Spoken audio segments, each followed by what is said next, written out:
Welcome to your fourth session class in Alternative Dispute Resolution, Crim 6 and Subject Criminology. We tackle about the fourth session, mediation. This is your third video out of 4. This video is for section Kilo, but also for other section. If they will, you can study with me. And the fourth session, this fourth session is too long for us to dissect, okay? Study. In part 4, prepare for your short 10-item quiz, okay? We study about the other matters a counsel or a counselor must do to assist in the mediation. To assist in the mediation, the lawyer shall give support to the mediator so that his or her client will fully understand the rules and processes of mediation. Shall impress upon his or her client the importance of speaking for himself or herself in taking responsibility for making decisions during the negotiation within the mediation process. May ask for a recess in order to give advice or suggestion to his or her client in private if he or she perceive that his or her client is unable to bargain effectively, and shall assist his or her client, and the mediator shall put in writing the terms of settlement agreement that the parties have entered into. The lawyer shall see to it that the terms of the settlement agreement are not contrary to the law, morals, good custom, public order, or public policy. Article 3.16 IRR Republic Act 9285. The conduct of mediation. The articles to be considered in the conduct of mediation are the following. Okay? A. The mediator shall not make untruthful or exaggerated claim about the dispute resolution process, its cause and benefits, its outcome, or the mediator's qualification and abilities during the entire mediation process. The mediator shall help the parties reach at a satisfactory resolutions to their dispute, but has no authority to impose a settlement on the parties. The parties must personally appear for mediation, and a lawyer may be present. A party may be represented by an agent who must have full authority to negotiate and settle this dispute. The mediation process shall, in general, consist of the following stages. Kaya, remember this, the mediation process consists of many. Number 1, opening statement. Take note, class. Number 1, opening statement of the mediator. Number 2, individual narration by the parties. Number 3, exchange by the parties. Number 4, summary of issues. Number 5, generation and evaluation of options. And number 6, closure. I repeat, the mediation process shall in general consist of the following stages. Number 1, opening statement of the mediator. Number 2, individual narration of the parties. Number 3, exchange by the parties. Number 4, summary of issues. Number 5, generation and evaluation of option and enclosure. The mediation proceedings shall be held in private. Persons of the other parties, their representatives, and mediator may attend only with the consent of all the parties. The mediation shall be closed by the execution of the settlement agreement by the parties, by the withdrawal of the party from mediation, and by written declaration of the mediator that any further effort at mediation would not be helpful. Article 3.17 IRR Republic Act 9285. Yung ano po yan, pwede niyo po i-print class yung 9285. Yung unang meeting natin, sinabi ko na agad yan sa inyo na ipa-photocopy nyo na yan, yung Republic Act 9285 na yan. Para makasunod kayo sa akin, kailangan may sarili kayong sinusundan din na lecture. Yung 9285 nga, yung sinasabi ko na yan. Pag may binanggit akong article 3.17, yun yung susundin nyo. Ngayon, kung wala kayong kopya, paano kayo makakasunod? Okay, proceed tayo. The place of mediation. The parties are free. Okay, kaya you can review, you can panoorin uli yung mga naunang videos. Sunod po kasi yan para masundan nyo po. Nandito na tayo sa chapter or session 4. Nag-aaralan na po natin yung mediation. Ito po ang pangatlong video ko po sa mediation po. Okay? The place of mediation. The parties are free to agree on the place of mediation. Failing such an agreement, the place of mediation shall be any place convenient and appropriate to all parties. Article 3.18 IRR Republic Act 9285. Good evening sa mga estudyante ko, Alea, Sandra Tenorio at Shane Marcarinan. Good evening din sa inyo. Okay? Effect of agreement to submit a dispute to mediation. Okay? Effect of agreement to submit a dispute in mediation under institutional rules. An agreement to submit a dispute to mediation by any institution. An agreement to submit a dispute to mediation under the institution mediation rules shall be deemed to include an agreement to have such rules govern the mediation of the dispute, and for mediator, the parties, their respective counsels, and non-party participants to abide by such rules. Article 3.19 IRR Republic Act 9285. Enforcement of mediated settlement agreement. The following operational principles shall serve as guide for the mediation. Ito po yung operational principle. Nakakasunod po ba tayo? Okay. Di bali po kung di po natin na ano yung sa unang section po natin, section kilo, pwede po kayong makinig sa other section din po. Yung sa Delta, Hotel, saka sa Delta, pwede rin po kayong makinig doon. Ngayon po kasi ay sa section kilo po tayo nag-lecture. Okay? The following operational principle. Okay, tandaan po natin yung mga step by step. Una, following a successful mediation. The parties will prepare a settlement agreement with an aid of their respective attorneys, if any, and by the mediator, the parties and their respective counsels shall endeavor to make the terms and conditions of the settlement agreement complete and to make adequate provision to the contingency of breach to avoid conflicting interpretation of the agreement. The parties and their respective counsel, if any shall sign a settlement agreement, the mediator shall certify that he or she explained the contents of the settlement agreement to the parties in the language known to them.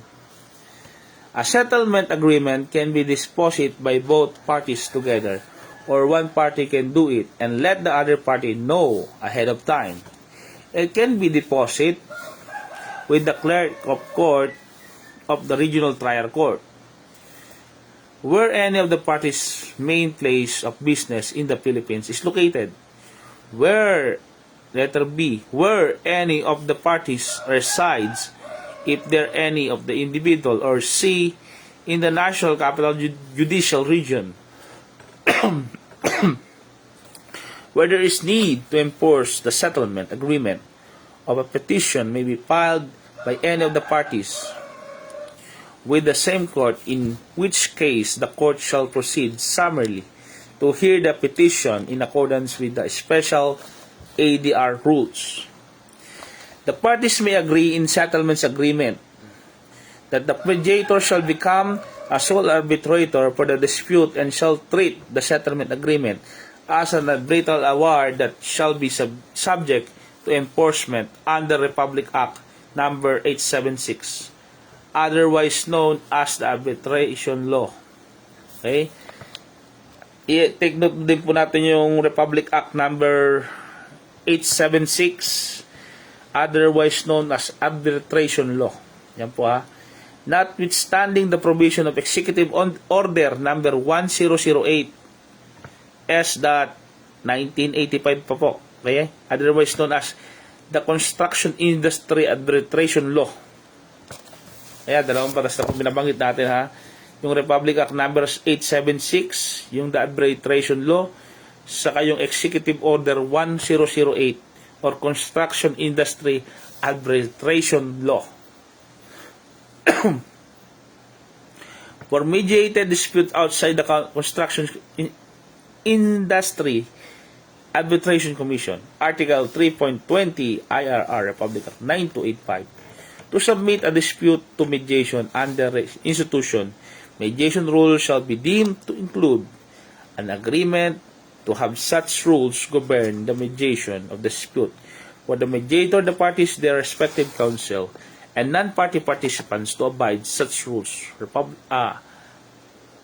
Act 9285, Article 3.19, Republic Act 9285. May memorize na natin yan ha. Yung batas na yan kasi lagi nababanggit po.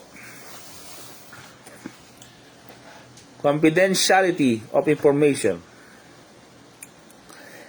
Nandito na po tayo sa confidentiality of information. Information obtained through mediation proceedings shall be subject to the following principle and guideline.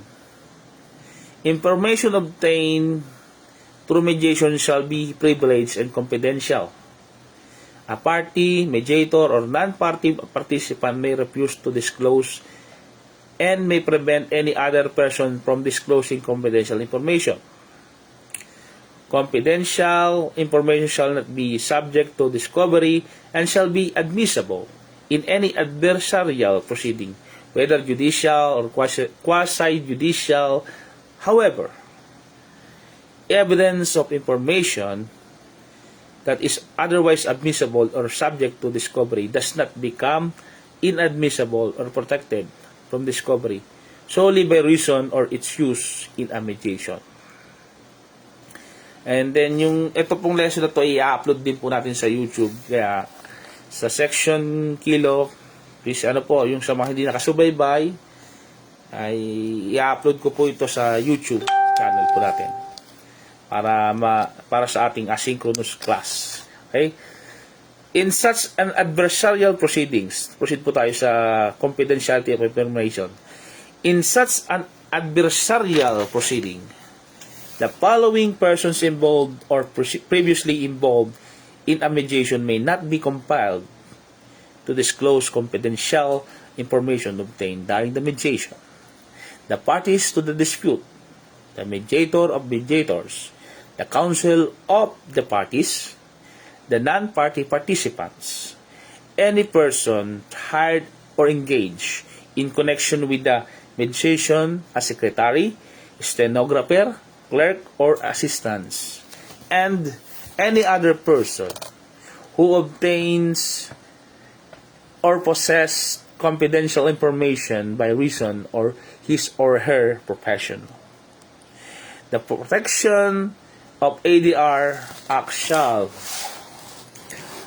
continue to apply even in a mediator is found to have failed act impartially.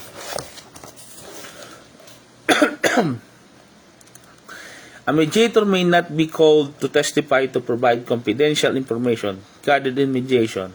A mediator who is wrongfully subpoenaed shall be reimbursed the full cost of his or her attorney's fees and related expenses. Okay? Article 3.21 IRR Republic Act 9285. This is the question. May the privilege of the confidentiality of information be waived? The answer is yes. Okay, tandaan niyo yung mga tanong ko yan na baka lumabas po sa exam, ha? May the privilege of confidentiality of information be waived? The answer is yes. Under the following circumstances, the privilege of confidentiality of information is deemed waived. A. Privilege arising from confidentiality of information may be waived in writing or orally during proceeding by the mediators and the mediation parties.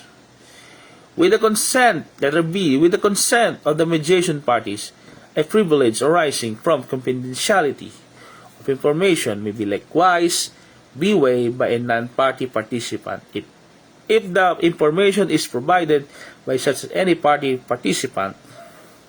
Letter C, if someone gives out confidential information, they can use the privilege in Article 3.21, confidentiality of information, to stop other people from giving out information that is needed to fully understand the information that was given out. If a person suffers loss or damage, or as a result, a disclosure of confidential information, he or she shall be entitled to damage in judicial proceeding against the person who made the disclosure.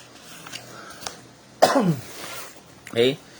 A person who disclose or make a representation about the mediation is precluded from asserting the privilege mentioned in Article 3.21 to the extent that the communication prejudice other person in proceeding and it's necessary for a person prejudiced to respond to the representation or disclosure. Article 3.22 IRR Republic Act 9285. What are the exemptions to the privilege of confidentiality of information?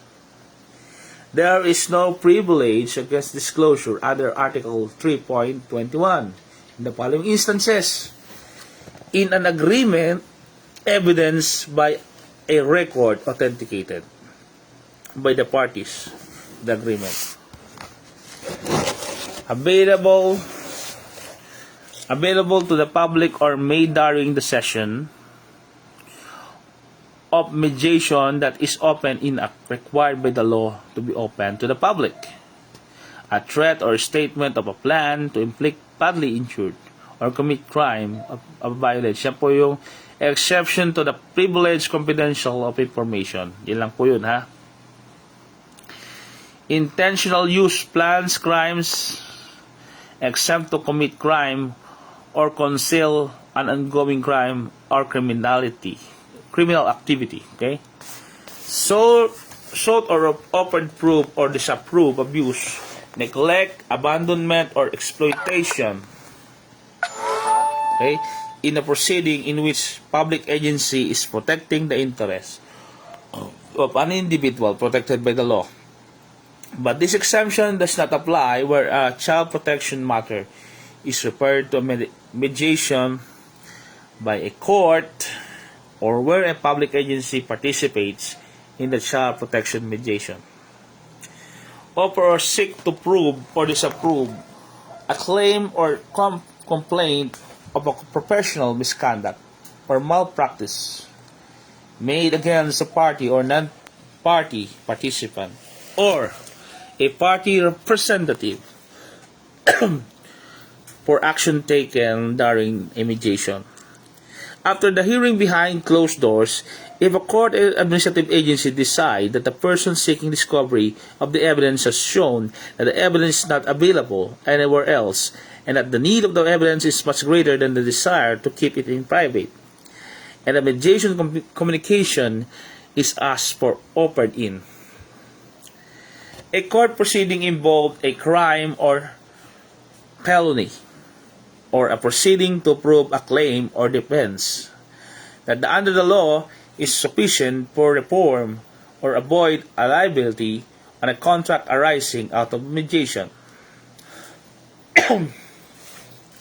A mediator may not be compelled to provide evidence of a mediation, communication, or testify in such proceeding.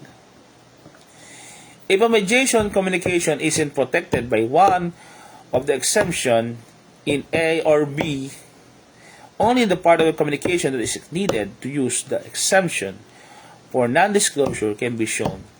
The admission of particular evidence for the limited purpose of the exemption does not render the evidence or any other mediation communication admissible for other purposes. Article 3.23 Republic Act 9285 IR. Okay? May the mediator be allowed to make a report to communicate regarding mediation? Okay, ang tanong, may a mediator be allowed to make a report to communicate matter regarding mediation? As a rule, the answer is no. A mediator may not make a report, assess evaluation, recommendation, finding, or other communication regarding a mediation to a court agency. Other authority that may make a ruling on a dispute that is in subject of a mediation except to state the mediation occurred or has terminated or where a settlement has reached or as permitted to be disclosed under Article 3.23, exemption to the privilege of confidentiality of information.